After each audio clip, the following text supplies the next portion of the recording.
আর সাথে দেখা করতে আসলাম এখন। ভাই মনে হয় এখনো ঘুমেতেই উঠি। তুই ফোন দিয়ে না ধরে তাহলে তো বিপদের শেষ নেই। তার সাথে দেখা করতে আসলাম, সাথে তখন সবাই চেনে তাকে, সবাই চেনে। সে একা থাকে, আর মানুষের ভিতরে থেকেও কান্না করে, আফসোস। সে এখানে একা থাকে আর মানুষের ভিতরে থেকেও কান্না করে, আফসোস। ভাবা যায় এগুলা? হ্যাঁ, দেখেন। দেখি আগে তাকে ফোন দিয়ে, ফোন রিসিভ করে কিনা। সে এখানে একা থাকে মানুষটা। আমি ওর কাছে ফোন দিলাম, আসলে ফোনের কথা বলা এগুলা না দেওয়া উচিত, এজন্য দিলাম না। আমি ওর ফোন দিয়ে বলছি তুই কোথায়, তা বলছে আমি ঘুমাচ্ছি। মানে আমি অনেক সকালেই গেছিলাম, ওই সময় ওরা ঘুমায় আসলে।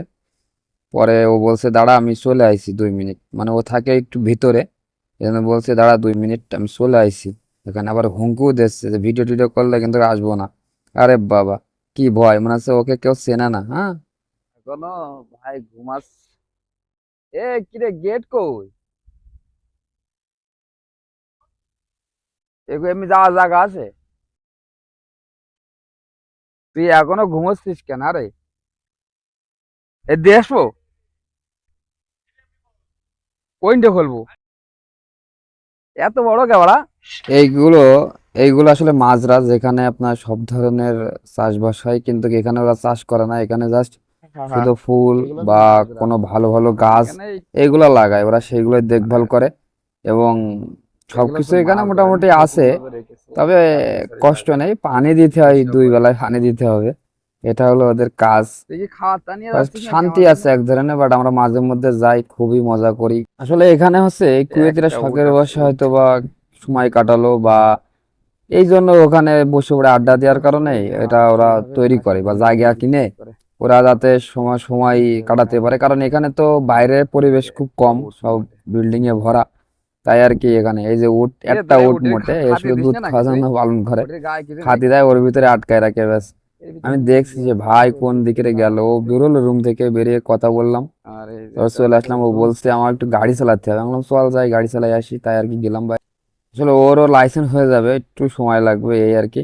ও গাড়ি চালাতে পারে মোটামুটি। আমার গাড়িটা নিয়ে আসলে ও একটু চেক দিল যে কেমন ভুলে গেছে কিনা, তাই আর কি। পরে আমরা ফিরে আসলাম রুমে, আমরা গেছিলাম ও গাড়ি চালাতে চালাতে এক সাইডে।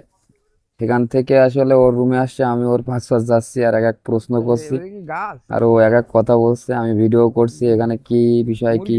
সবকিছু গাছ ওর ভিতরে, হ্যাঁ, ঘিরে গাছ রেখেছে, এই শীতকালের জন্য লাগাবে বিশেষ চারা এসব। পরে ওর রুমে যাচ্ছে, আসলে রুমে ভিডিও করলাম না, গল্প সাক্ষাৎ করবো দুই ভাই অনেক সময় ধরে, তো এই জন্য ভিডিও আপনাদের মাঝে নিয়ে আসলাম না।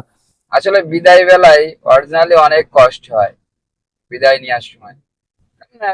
অনেকদিন পরে পরে দেখা হয় তো, সময় বা কথাবার্তা বলতে বলতে। ঠিক আমার বেলায়ও তার বিপরীত কোনো কিছুই না। ঠিক আছে, অনেক কিছু সামান দিয়েছে, মানে মাল দিয়েছে খাবারের। আসলে ভাই কি বলবো, মানে গেলে এতটা আদর যত্ন করে বলার মতো না। তো সবাই ভালো থাকবেন, সুস্থ থাকবেন, আমাদের জন্য দোয়া করবেন, কারণ আমরা প্রবাসীরা ভালো থাকি, সুস্থ থাকি। আল্লাহ হাফেজ।